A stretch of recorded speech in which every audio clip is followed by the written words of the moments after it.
Hello friends, how are you? If you have this problem, then I am going to tell you how to solve it. So make sure to watch the video till the end. Open roblox app and sign in and sign up. Click on sign up.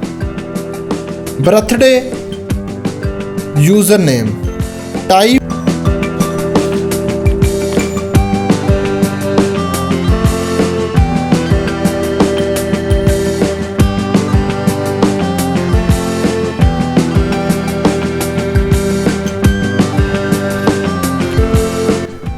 is not already in use. Problem solve only one click.